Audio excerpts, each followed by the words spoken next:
Jeff Bezos, the world's fourth richest person, is dismantling the Washington Post. David Ellison, son of the world's sixth richest person, Larry Ellison, is the CEO of the company that has taken over CBS and is very likely to be taking over CNN and transforming both of them.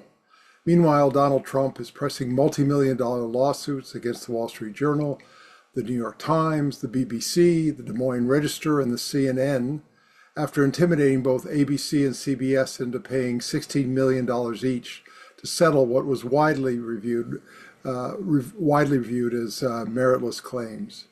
The question our panel of distinguished U.S. journalists will be addressing tonight is, can American media survive Trump and its billionaire owners? I'm Jim Turk, the director of the Center for Free Expression, and would like to welcome you to our discussion this evening. Before introducing our panel, I want to acknowledge that the land on which I am speaking to you is the traditional territory of many nations: the Mississaugas of the Credit, the Anishinaabe, the Chippewa, the Haudenosaunee, and the Wendat peoples, and is now home to many diverse First Nations, Inuit, and Métis. I'd also like to thank the co-sponsors for tonight's panel: the Canadian Association of Journalists, Canadian Journalists for Free Expression, PEN Canada, and World Press Freedom Canada. And now it's my pleasure to introduce our distinguished panel. Our first panelist is Joe Davidson. Joe was a senior columnist for the Washington Post and wrote the Post Federal Insider column for 17 years until he resigned in protest last year, citing editorial constraints and shifts in editorial policies as reasons for stepping down. Welcome, Joe. Thank you very much for having me. We're delighted you're here. Our second panelist is Margaret Sullivan. Margaret is a senior U.S. columnist for The Guardian, and she writes on the media, politics, and culture. Welcome, Margaret. Thanks very much. And our third panelist is Max Tani. Max is a New York-based journalist covering media for Semafor and a former member of the White House team at Politico. Welcome, Max.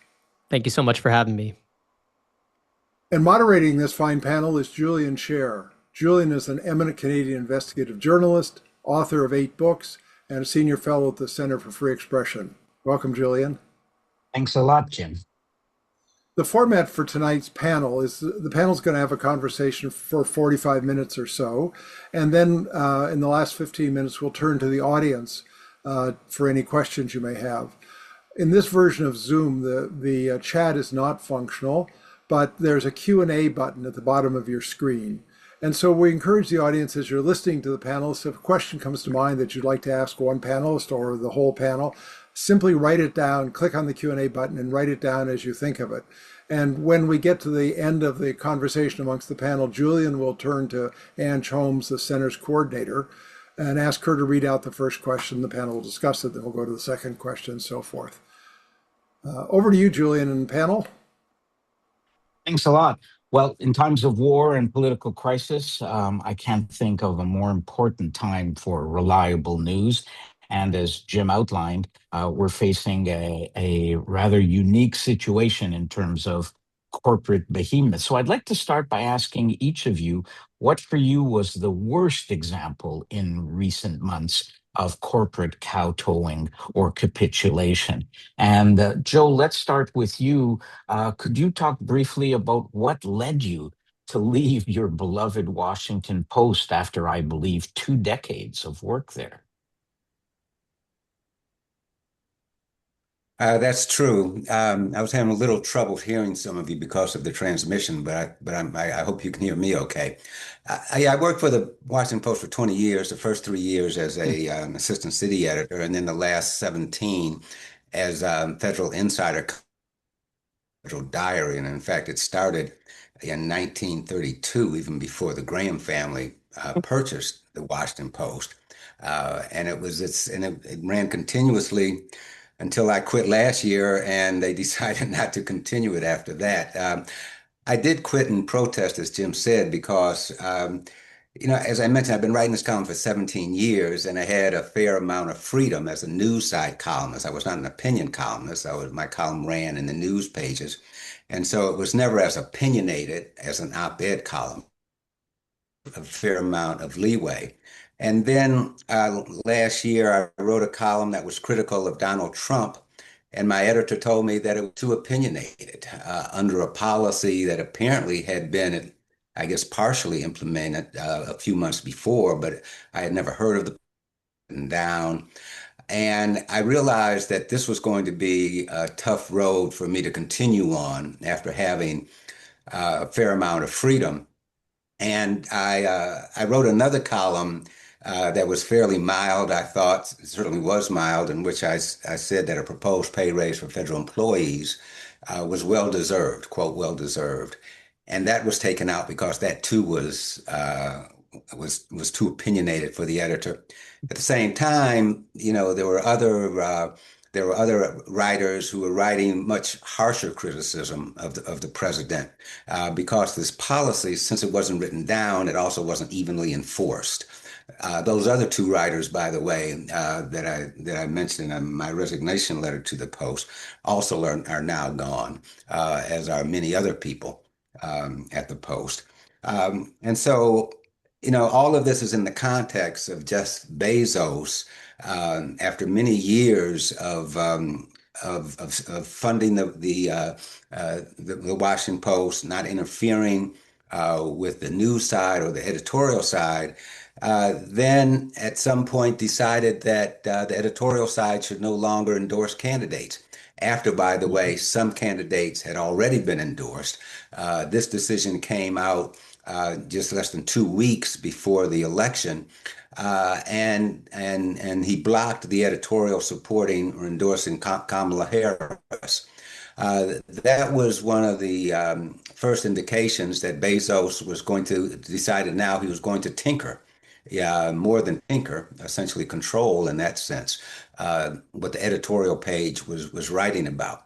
And of course, this is his right as the owner, but it marked a stark difference from the way we had been operating all of those years. And while he never had any official policy, as far as I know, on what the news side could write, uh, it's clear that that when he killed, not he, but when the editor at Murray decided that it was my column was too opinionated, that seemed to fit into the flow of things that now became the new Washington Post, if you will.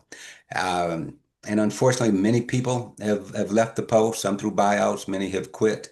And I'm sorry to say that I don't think the Post is the Post it used to be.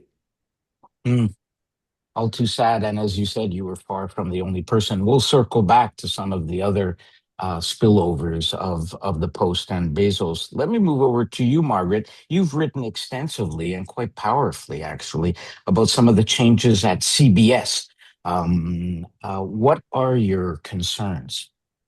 Well, thank you. And I have to chime in for just 1 second with Joe Davidson because I also worked at the Post. That's right. And I was the media columnist, for 6 years until 2022. So not so long ago. And it's really very, very painful to see this paper that I looked up to since the time I was in high school and that really brought me into journalism because of the Watergate reporting of Woodward and Bernstein, and to see it, turned into sort of just a shadow of itself. But to answer your question more directly, I think two of the things that have bothered me the most have been the legal settlements that both CBS and ABC made when Trump sued each of the networks for things that really weren't that bad. I mean, in one case, the CBS case, it was a profile piece on 60 Minutes, the flagship, sort of magazine show, a profile of Kamala Harris before the election. And Trump claimed that it was edited in a way that was deceptive. And there's no reason to think that's the case. And there's every reason to think that that CBS could have defended itself, but instead they chose to settle. And that had happened a little earlier with ABC for a different story. But in both cases, instead of taking on the fight, they they buckled. And Yeah. I think in many of these cases where you're seeing this kind of media capitulation, including with Jeff Bezos, it has to do with the fact that now media, these news companies are owned by big conglomerates, or in the case of the Post, by a really rich guy who also has other businesses, such as Amazon, such as his rocket company, Blue Origin. And so they're looking out for those interests rather than for press rights. And in the case of CBS and its parent, Paramount, at the time, they were trying to get a deal done to merge with another company. Mm-hmm. And guess what? The deal got done. And those deals in many cases, need federal approval, or there can be, that they need to not have federal interference. And so that, I think you can trace it to that these are not just news companies. These are sort of subsets of big media conglomerates. And so those are really tough things to see. And, there have been a lot of editorial changes at CBS News under new management. There's a new editor-in-chief who definitely leans right. And it's, such a storied network. Used to be called the Tiffany Network. Walter Cronkite, Edward R. Murrow. Yep. Yeah. So it's really, it's been a big change, and it's continuing. It's not over yet. So those are some of the things that are on my mind. And we'll come back to the TV networks, and we're seeing some of that influence when it comes to covering the current war. Max, how does what's happening at CBS fit into some of the wider trends that you've been following at Semafor? Yeah, I mean, I think that Margaret mentioned some of the most egregious examples. I think when news media companies settle winnable lawsuits, it has a ripple effect, right? Because it encourages the people who are suing they see what they can kind of get away with, and they go after others as well.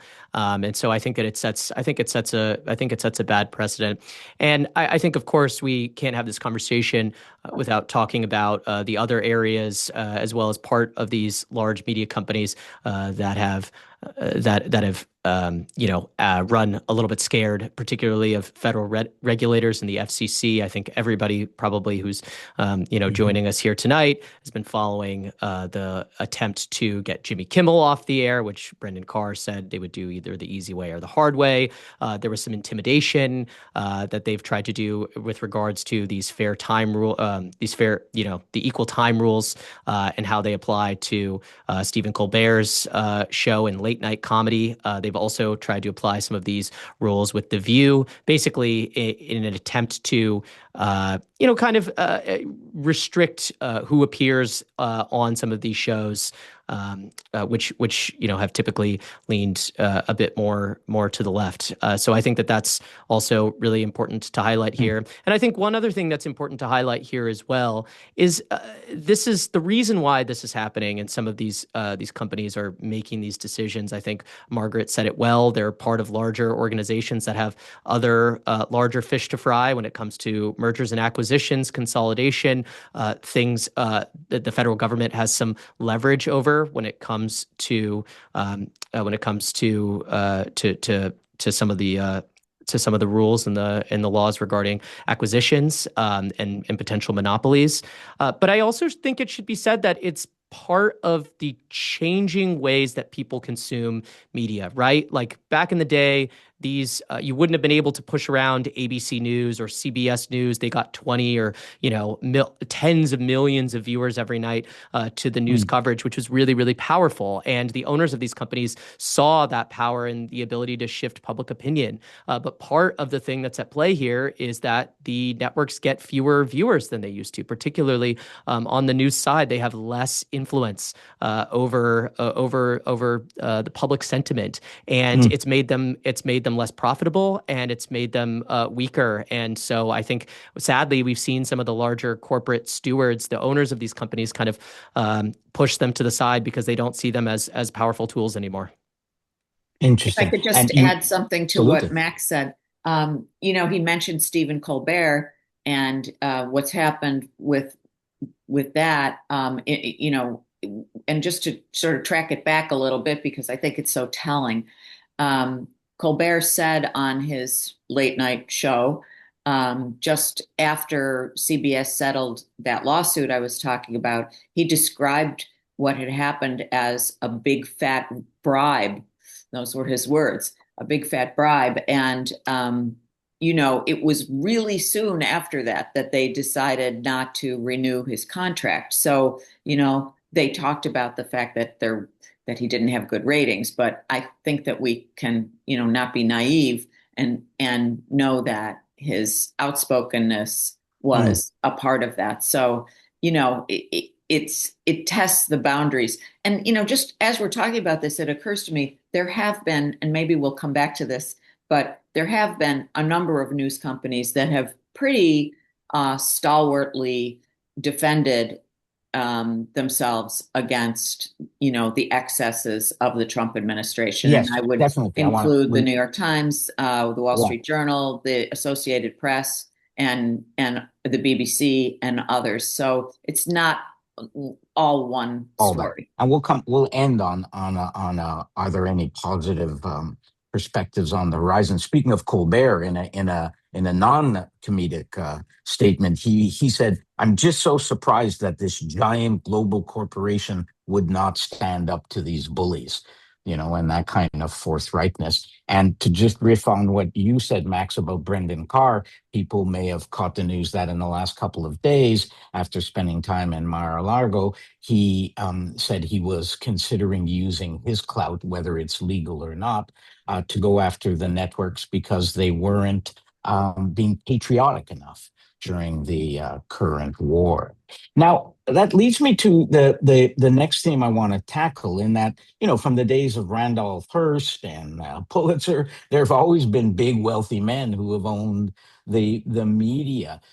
You've all referenced that's what's different is the political situation and the political leanings or the concerns of some of these owners.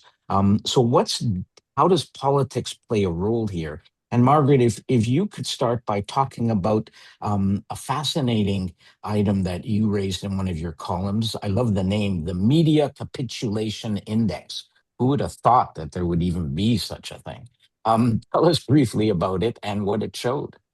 So this was the Media Capitulation Index was something that an organization called the Free Press, which is, there are two things called the Free Press or Free Press, and they're very different. But this one I think has a "the" in it, and it's a free expression organization. And they decided to give ratings to different media organizations, and they put them in the form of chickens because the idea was that if you got 3 or 4 chickens, that meant that you weren't very brave. You were chicken, and certainly some of the organizations that we've been talking about got their fair share of chickens. And interestingly, they were not just news organizations, but media companies. And, one of the ones that got a star, so a star was the opposite of the chickens, was Netflix. And, for those of us who've been following the effort by Netflix to buy Warner Brothers Discovery, it now doesn't look like they're going to be able to. So maybe, in some ways, the it's sort of possibly at least a vivid example of how maybe being a little more brave and courageous and stiff-spined doesn't serve the commercial interests as well as, donating to Trump's inauguration or whatever, all those other things that the people at that the Ellisons have done. Speaking of capitulation, Joe, Jeff Bezos, according to Marty Barron, the former editor at the Washington Post, in his book, described how Bezos, at least in Trump's first term, was pretty willing to let the Post continue its great investigations, despite the first Trump administration going after Amazon and some of the other projects. What, to your mind, changed Why did Bezos and the Washington Post seem to go up in that chicken media capitulation index? It's hard to tell. I think that there's some good examples of him doing that. I don't know if I would call it a bribe, but when you consider that Jeff Bezos funded the First Lady's Melania Trump's film documentary, I think maybe to $40 million to secure the rights. I think another 35 million to promote it. And when you see him prominently standing not too far from Trump during the inauguration. This is not the model of a newspaper owner who wants to be independent of the power structure. It's quite the opposite, and this definitely goes back to the to his other businesses, as Margaret mentioned. Space business, Amazon, other contracts, and so certainly. The feeling is that he was doing this in order to ingratiate himself to Donald Trump because of these other businesses. It doesn't answer the question why he didn't do it during Trump's first term, but we can certainly see examples of this ingratiation during his second term. I think it's really kind of disgusting, I think, when you think about the kinds of things that the Post has done over the years. And I should add, by the way, even though the Post, I think, is really a diminished version of itself, there still are some reporters there who are doing some good work on the national side. The Metro staff has been almost eradicated, as has the sports staff. But there's still some good work being done at the Post. But you cannot lose the number of people that the Post has lost and cut back on important sections, and think that the Post is what it used to be, because that's just not the case. And so I think the Bezos example is a curious one, and I'm sure somebody is writing a book now that will maybe explain it. Max, you referenced in your first intervention the fact that we're living in a changed media environment, right? It's not the days of Catherine Graham and the Post, where people picked up dead tree versions and that was it, because of the internet. What have you seen in terms of the influence of politics, especially in what's called the new media, Facebook, Google, X? I mean, that's where we're talking about media outlets that in many ways few people are getting their news from. Yeah. I actually want to return to something that Margaret was saying when Sure. it came to Netflix. I think it's actually really illustrative that one of the most successful, most watched, streamed new media companies, one of the breakout stars of the last 2 decades. They do all different types of content to try to get people to pay, to get people to stay there, and yet there's very little news content at all. They've had many opportunities to get into the news business, and they've avoided it. I see that as a form of I don't know if it's capitulation, but it's avoidance, right? They're scared of news because they know that it is something that advertisers are scared of, and they know that it's a point of leverage. This was something that I thought was really interesting that Ted Sarandos, the CEO, brought up in an interview with Lucas Shaw, where he said, when he talked to Trump about the deal, Trump was only really interested in CNN. Once he realized that Ted and Netflix wasn't really interested in CNN, they didn't really care about it at all. They were going to let it continue to be spun off. He actually lost interest in what was going on, which I feel like is kind of notable. And I just think that it shows too that modern media companies continue to be modern large media companies are scared and they're trying to run away from news. And I think that generally the public is worse off for it, because it leaves it in the hands of people who have a political agenda, who are often obviously well funded, but don't always have the public's best interest in mind. They have the political interests in mind, and you see that across the board too. I just think that basically, the decision to kind of pull back by many of these organizations to kind of pull back, to pull away from news as a core part of their media offerings has really allowed partisan voices to come in and fill the gaps in the information landscape. And of course, the algorithms, the tech platforms which you mentioned are very much are gleefully allowing a whole host of actors to fill that void who don't necessarily uphold the standards of journalism that they teach you at J school. That's right. And I should add to our American panelists and any American audience members who have joined, they may not be aware that in Canada, Facebook has banned news because of its refusal to go along with a popular government program that wants to oblige the online media giants to support local media and journalism. You cannot. It's like Netflix on steroids, where you cannot get any news, any direct links to anything that's tied to any of the newspapers or broadcasters or news outlets. So it's a good example of what you were talking about, Max. Well, And that leads us. Oh, yeah, go ahead. can I say one more thing here? Absolutely. And basically, what it means too is that the people who are seeking, who are then getting news, the people who are the most informed are the people who are proactively seeking out the news. Then, Mhm. right? And those are people who tend to be highly educated, who tend to have more money and more resources, and who are finding news or seeking out news because they're interested in it, and because it's a hobby in some ways, or it's useful for their job. And I think in some ways, the highly informed, incredibly well-read subscriber, viewer, audience member, that's fine. I think it leaves a lot. I think it leaves a lot of people behind who otherwise were slightly more passive news consumers, and I think that's a really bad thing on Netflix's part, and it leads to a less informed population and electorate. For as bad as as Facebook could be in terms of algorithmically putting junk in front of you, I still think to ban news outright because you don't want to compensate publishers, particularly people who are producing quality work, I'm not a huge supporter of that, I guess.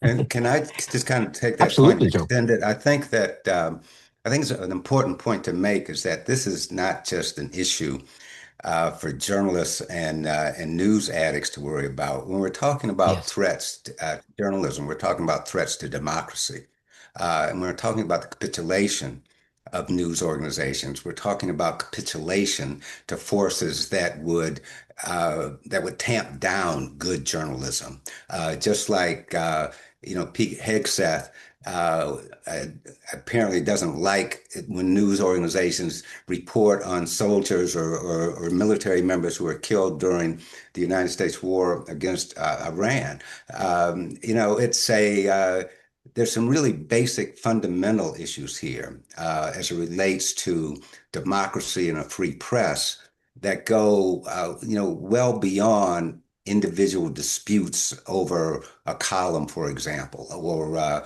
how many employees will this newspaper have or not. I mean, this is so fundamental that I think that needs to be a central point. Yeah, and It's a I'd good just point. like to add something to that, which is that, Okay. we're also at a point where, you know, a lot of the quality information is behind a paywall. And Right. you have to start thinking about how, it's not available to everyone anymore. It's if you want to subscribe to the New York Times, for example, which is highly successful and has, really like doubled the size of its newsroom, it's pretty expensive. And that's true of a lot of news organizations now. And I think couple that with the fact that local news and local newspapers are so weakened. Because the business model has changed so radically. So, you used to have a community where, everybody got the paper. And so everybody had sort of a grip on reality. They might disagree with each other, but, the basic facts were there. And it really wasn't an expensive proposition to subscribe to the paper, and everybody got it. I mean, we're in a totally different, much more polarized media environment right now. That's a good point. If people, as many commentators have noted, we've always had political disagreements, but at least people had a common shared reality. They agreed on most of the facts, and then they disagreed with what that meant. Well, that's a good way to segue into the next theme, which is, what do you see coming up in the future? What are you worried about? We'll get to some positive solutions in about 10 minutes. But you've all laid out a pretty devastating picture of some of the pitfalls we're seeing. What's coming up? We have, possible takeover of CNN. We have FCC threats. Any of you just chime in. What most concerns you or intrigues you about what we're likely to see in the next few months or longer? I mean, I would say that the thing that I'm really worried about is that we have fewer and fewer credible sources of news, that everybody, it's either, there's very skewed positions on a lot of things. And so, if you just look at, I mean, these are big, really well-respected news organizations. CBS News and the Washington Post have basically just sort of dropped off the map. And so, now it gets concentrated in fewer and fewer hands. And, I was the public editor of the New York Times for several years, and I, in general, appreciate the Times, but I also worry about the fact that it's so dominant that it sort of skews things. I think it would be much better to have a lot more competition. One thing I'm worried Max? about is Yeah, what the FCC, I'm sorry, I was just going to say what the FCC is doing, and it doesn't seem like the chairman of the FCC is backing down at all. I mean, I think there's a lot to be said for the way top political leaders can get their way, not because they take specific action, but because of the mood they set in the country. I mean, Donald Trump, for example, the biggest and most important lie he has ever told is that he won the 2020 election. But a lot of people believe that. And because they believe that, that shapes the politics in the United States. Well, if you're bashing the press a lot, which of course he did in the first term and as well as the second term, that also shapes the way many people view the press, whether or not there's good reason for that, whether or not he's telling the truth or not. And so all of that works to undermine the credibility of the press. And as I mentioned a minute ago, a weakened press is also less able to hold the government to account, and then that can weaken democracy.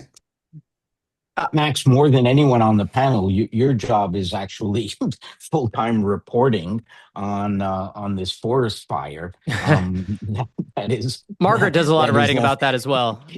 But you actually have to report on it, right? Yeah. And cover it the way people cover City Hall or a sports game. So, from your perspective, what do you see on the horizon? I think that I'm worried about something that's more existential, which is just that there are generations of people coming up behind me, who really didn't grow up ever really reading the news or being in the habit of getting a paper delivered to their doorstep or their driveway every day, for whom, when we talk about media, we're talking about Facebook, TikTok, YouTube, who have never paid for news and don't really have any sort of even sentimental attachment to articles in any form or reading news in any form at all.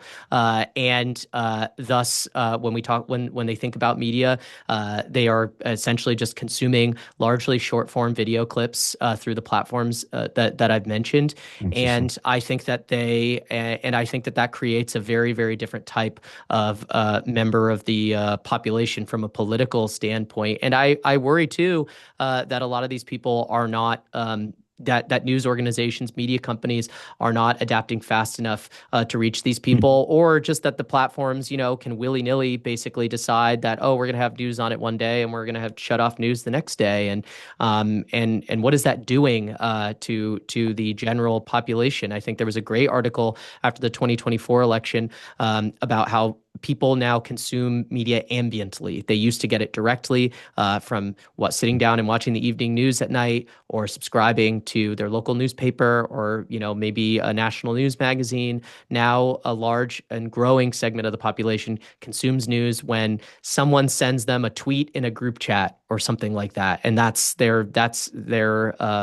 interaction with news for the most part. They're not proactively taking that step because that habit hasn't been formed, and because the people who are still doing a lot of that work are have been hollowed out in many ways. And so I feel very concerned about the general the habit is gone, and for many people younger than me, just never existed at all. And so I think it's generally pretty concerning. It's a really good point. When I train journalists and newsrooms around the world, and often when I'm training young journalists, I remember there was a room full of these were journalists, right? And I asked this group of 25, how many of them have a subscription to a newspaper, either the Dead Tree version or even online, and only one hand went up. Now, these are news people, so they're getting their news elsewhere, but it just shows some of the dangers. Margaret, I think I hope I'm quoting you accurately, but I think I read at one point you said, I've heard fascism described as the dangerous combination of state power and corporate power, and here we are. Is it that bad? Well, I mean, I don't think that the United States is a fascist country right now, but I think we've moved very rapidly in a direction of moving away from traditional, liberal democracy and toward authoritarianism or autocracy. I mean, I'm not the only one who says so. There's people who are Absolutely. really, are scholars of this, and who've said that this past year the US has really declined by all these measures. So that is, a huge worry. And, we also know that in countries where there has been a democracy and it's moved in the direction of authoritarianism, and Hungary is a good Hungary? example of that, that one of the first things that leaders, people in power do is they try to sort of disable the press, because the press is annoying to them and the press can get in their way. And so when I see these moves that are being made by Trump and, the FCC chairman and even Pete Hegseth, it's pretty hard not to put it in that context, that this is not random. This is part of a plan. I mean, I don't really give Trump too much credit for planning. I think he does a lot of things by sort of instinct, but the result of it is that we're moving away from democracy and towards something that I think a lot of people, even just a few years ago, would have been shocked to think that the U.S. would be in this situation. Mm. And it's interesting that explicitly President Trump and other top officials have praised Viktor Orban and the Hungary model. That's the model that they highlight. Yes. Well, from that depressing point, let's try to spend the next 10 minutes. There's nothing wrong with the depressing reality, because that's our job, is to report it as it is. Let's try to look at some possible solutions. So aside from tearing our hair out and getting frustrated, I'd like each of you to talk about what are some things that can be done, and both positive examples of what's out there, but also any other measures, legal, political, or otherwise. Anyone want to start? Well, I'll go. I think that the proliferation of some hyper local news organizations is Mm, encouraging.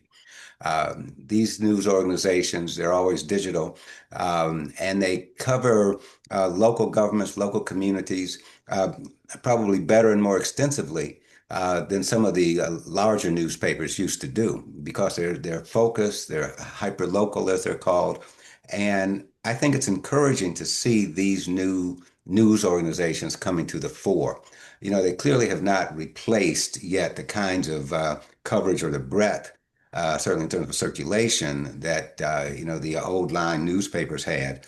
But they're more springing up. Certainly in the DC area, Axios has a DC version. There's the Baltimore Banner started in Baltimore, but now they have Montgomery County version, which is close in suburb to DC. And there are many more around the country. Some of them have been going on now for years and are managing to survive. Others, of course, have not survived. But for me, I think that is one very encouraging development. I can Margaret? jump in if you'd like. Yeah. I mean, just picking up on what Max said about, young people and how they encounter the news, I think it's Mhm. really important to think about the idea of media literacy and try to teach not just students, but I think everyone, how to tell whether something is accurate, how to tell whether Mm. this is a deep fake, how to tell whether it's something that AI has dreamed up. And there are organizations that are doing a really good job of it and reaching millions of people. And I think of one in particular called the News Literacy Project that was started by an investigative reporter from the Los Angeles Times, Alan Miller.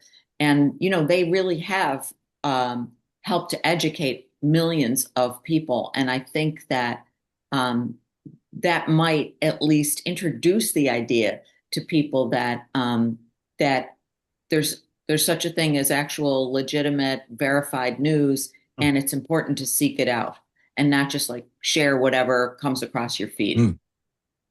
That's interesting. At my former employer, the Canadian Broadcasting Corporation, CBC, they have people now full time whose job it is not only to verify videos and stuff, but to do articles to help people distinguish and news items between what is real and what's not. We'll put up a link tomorrow on our webpage with the YouTube version of this panel, with links to that news literary project and other suggestions, Joe Davidson's column, and anything that Max and Margaret proposed. Max, you when we started, you talked about how a big part of the changing landscape is the traditional media not catching up and not being aware of the new technological revolution.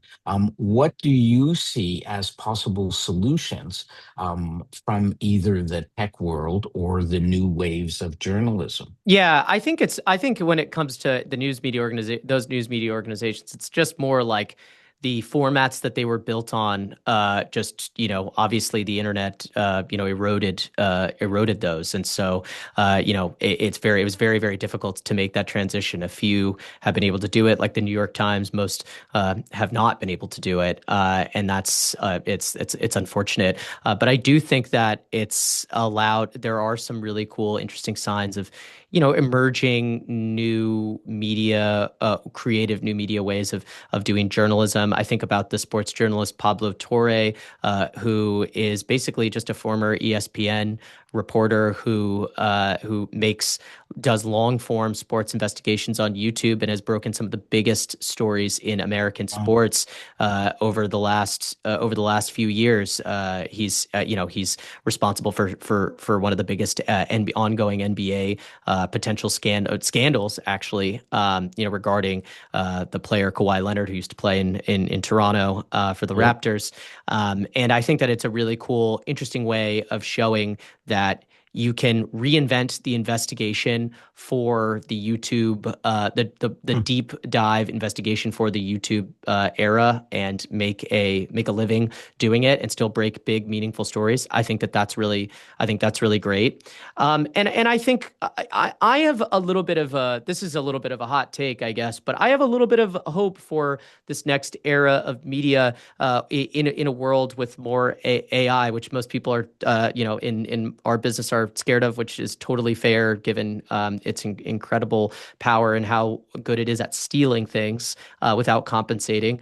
But I really do think that one thing that's really true for AI is that it's garbage in, garbage out. The big AI platforms need good, reliable information, and they're in order to function. And there's very few places that do that better than news media organizations. I think, I hope that there is an opportunity. I hope that media organizations will be able to be fairly compensated by those platforms. And I think that some are doing a good job of pushing to ensure that that's the case, like the New York Times is doing currently in its suit against Microsoft and OpenAI, in order to be fairly compensated for work that they say was stolen by those platforms. We've seen some really big AI deals, licensing deals done with publishers that are not meaningful. I mean, there are deals in the hundreds of millions of dollars, which is very, very that's a lot of money for most news organizations. So I am hopeful that as long as there's good, court and legal precedent, that this is a potential good news media or a good new potential revenue stream. I mean, obviously this could go the other way, and I'm not naive about that, but I hope I hope that we're moving in that direction. I'd I like to think just actually add AI, one yeah, more thing, if absolutely. I could. For sure, Just Margaret. one more thing before we get away from, sort of relatively good things that are happening. And that is, and maybe I'm a little biased because I write a Substack newsletter myself, but I do think that the independent voices that have Yes. come about because of platforms like Substack, and so you have somebody like Paul Krugman, who is a Nobel Prize-winning economist, who got a little bit disillusioned about being at the New York Times and having his voice kind of tamped down. Now he's files almost every day on Substack. He's built up a big following. There are a lot of other people like that. Heather Cox Richardson, who, has this huge following.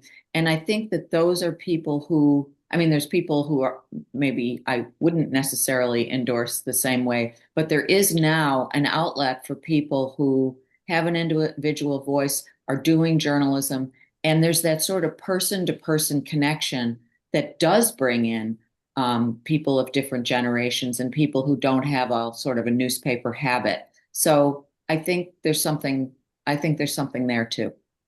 No, I think you raise an interesting point. Among my friends and colleagues, by definition, the chattering classes, they're professional journalists or people, as you mentioned, Margaret, who have the money and the desire to subscribe to the New York Times. I'm surprised how recently or in the last couple of years, instead of sharing, oh, have you seen this article in The Guardian or the New York Times, which they still do, often Margaret Sullivan's columns. But more and more, you'll get this. Did you see this Substack newsletter? Or look at this small online outlet and what they said. So that is true. What about media concentration? Because this whole topic is about how a handful of 3 or 4 of the richest men in the world control some of the major media outlets. In principle, there are laws on the books in America and in other countries about media concentration. Interestingly, just today, I believe the California Attorney General and other states' Attorney General said that they would fight Washington. The Trump administration right now says it's not going to necessarily stop a Nexstar takeover. Can any of you talk about the need for either tougher laws or maybe just enforcing the laws that are on the books?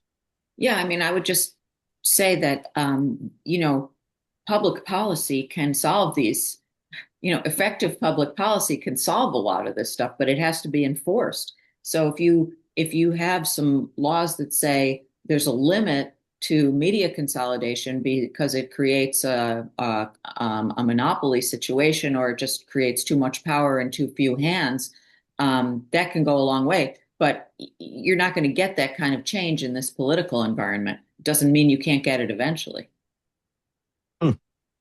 Any last comments from any of you before we go to some questions about what you see coming ahead in the future, or other concerns or bright lights that you see? All good. All right. Well, look, we're going to have plenty of time. Well, not plenty of time. We'll only have about 10 minutes. We do have a sharp out at 8 p.m. So let's go to some of the questions. And I have a few that I might throw in as well. Ange, can you select one of the questions? Yeah, the first question is from Zem. And Zem says, what about viewership and readership ratings? For example, if Stephen Colbert is replaced with programming drawing a much smaller audience, would the CBS Viacom management not be in breach of their fiduciary duty to shareholders? It's a really good question. I think that's a fun one. I mean, look, they're going to argue, they have argued essentially that the show was incredibly costly to produce, and they're definitely going to replace it with something that's significantly cheaper. I think a lot of things, as Margaret I think was kind of getting at, I think a lot of things were true in that scenario, which is I think that the ratings were down for that show, though the clips do quite well online, and so the economics were already are already significantly worse for late night, and also like there was it was Colbert, by going up against the network and by being in this environment where the Ellisons have this kind of relationship with Trump, and Trump has spoken about Stephen Colbert, and so is the FCC. Obviously, he was creating a real pain point, to say the least, for them. So, but to answer the specific question, I think it would be very difficult for the shareholders to make that case. Not to mention the fact that I think Ellison is the biggest shareholder, so and this is what he wants to see, and they just are arguing that they're going to cut a tremendous amount of cost by getting rid of the show entirely. Let me riff on that in terms of the financial question. How realistic is it in the United States to see what we're seeing in some cases in Canada and France, where you have, for example, the largest French newspaper in my hometown, Montreal, was owned by a big, powerful company, a family. They were losing money as often, and they basically changed it into a nonprofit foundation. This is not political. This is a newspaper. Now, it also stopped publishing the debt-free version, and it's only online, and it's hugely, I mean, this is still a mainstream newspaper that influences daily politics. Some of the papers in France and elsewhere, the Guardian, so is there any perspective in the United States where we could see some major media outlets not having to rely on, I mean, that's the tagline of The Guardian, right? It says, we don't have a billionaire behind us. Right. Is that realistic at all in America? Well, yes, I think it is realistic, and there are some examples of it. One of my favorite newspapers in the U.S. is the Philadelphia Inquirer. Philadelphia Inquirer is not a nonprofit, but it's owned by a nonprofit called the Lenfest Institute. And the Salt Lake Tribune was turned into a nonprofit. The Tampa Tribune is owned or run by the Poynter Institute, which is a nonprofit. So there is some precedent for it. It's not the norm, but that doesn't mean it couldn't happen more. And then I think, just to your point, there's also, public media. There's National Public Radio. There's PBS, public broadcasting. Those have had their funding cut very, very severely, by the Trump administration. And then, not to get into a deep subject, but I'll just mention quickly, there's Voice of America, which has been in the news so much because its funding, and it was really almost dismantled in this administration. And now a judge has ruled, guess what, guys, you can't do that. So we'll see how that plays out. But those are all publicly funded.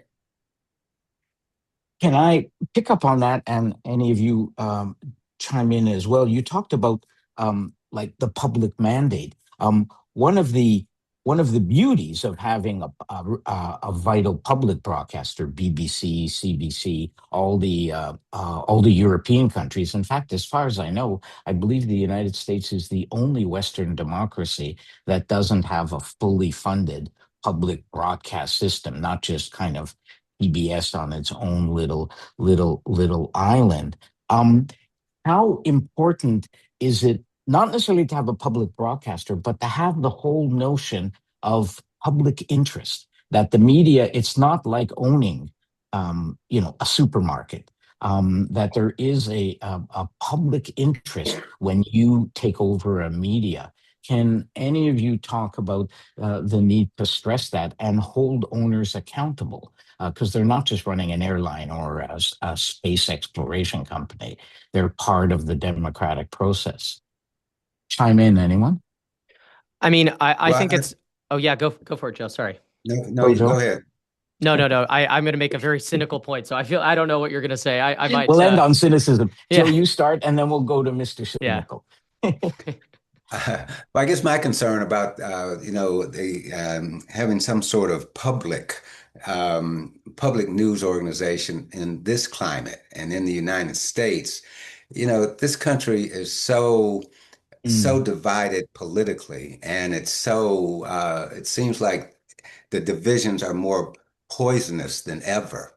That I wonder if, under a Donald Trump administration, he's trying to influence all the private news organizations anyway. What would that look like if it was a public ownership?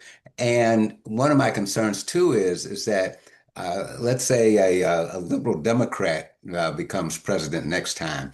Well, that person will come into an environment where there's greatly increased presidential power. And I don't think that just because somebody is on the opposite end of the political spectrum as Donald Trump, that they're going to willingly give up that power. And so would they then try to manipulate things the way Donald Trump has tried to do, but only from the left as opposed to from the right? So I think that what Trump is doing, and in a number of areas, by the way, I mean, I think that under Biden, for example, diversity, equity was a top issue, diversity, equity, and inclusion, and that seemed to be a norm. And then with the stroke of a pen, Donald Trump erased that norm. And now not only the federal government, but private corporations, nonprofits, they're all moving away from that very quickly. The point being is that once these policies are in place, another president will have the same kinds of power and might use them the same way Donald Trump has used them, only from the other side of the political spectrum. And I think that's also not good for democracy. Max? You know what? I think I'm sure we've still got some questions, and I know we only have a few minutes left. So I'm happy to move on to the next one. Okay. And you want to give us the next question? Yeah, the next question. Julian rightly said that there have long been rich men who owned major media, citing William Randolph Hearst as an example. But he seemed to imply that what's different in the current crop of rich owners are using their media outlets for their political purposes. But wasn't Hearst deeply political, who used his newspapers for pushing his political views as they changed from reasonably progressive in his early years to deeply conservative in his later years? Oh, yes. I And mean, I we think can end that's, on this. I do think go ahead, that's the Margaret. case. Yes, I do think Absolutely. that's the case. And I wouldn't try to make the case that Correct. that newspapers were this, bastion Golden age. of Yeah. fairness in the past at all. I think, though, my worry is that now we're dealing with these major corporations, hugely rich people, and that's almost all there is, except for a few, sort of a few voices that are outside that norm. But no, I agree with the questioner absolutely that this is not a new phenomenon. It's just worse now. All right. I think maybe on that point we can wrap, and we'll throw it back to Jim. I do want to stress we didn't have time for all the questions, but please join our website tomorrow, where there'll be suggestions from our panelists of stuff they have written and other resources. Because I think one of the lessons all of you have stressed is that a well-educated, a well-armed populace is one of the best defenders when it comes to democracy. Take it away, Jim. Well, thank you. I just want to second what you just said. I do hope the audience and their friends come to the website tomorrow. and look at some of the resources. There'll be some of the things the panelists have mentioned and other resources I think would be useful for you. But mainly, I want to thank the panel. This was a really engaging discussion. We're honored to have all of you in this, and we hope this will generate a lot of discussion afterwards. So thank you so much for agreeing to do this. And for the audience, we have, as Julian mentioned, the video of this and resources will go up on our website tomorrow. And the website is cfe.torontomu.ca. And we have more than 100 other videos of panels and other things we've had dealing with related subjects, including a number Julian has chaired or moderated dealing with issues in journalism. So it's a rich resource. I encourage you to turn to it. And as well, it shows you what our upcoming events are going to be. So primarily, though, thank you to the panel for a wonderful and engaging discussion. Thanks for having us. Thank you. Thank you. Stay safe and keep reading and watching and devour as much news as you can out there. Bye, everyone. Bye-bye. Bye-bye.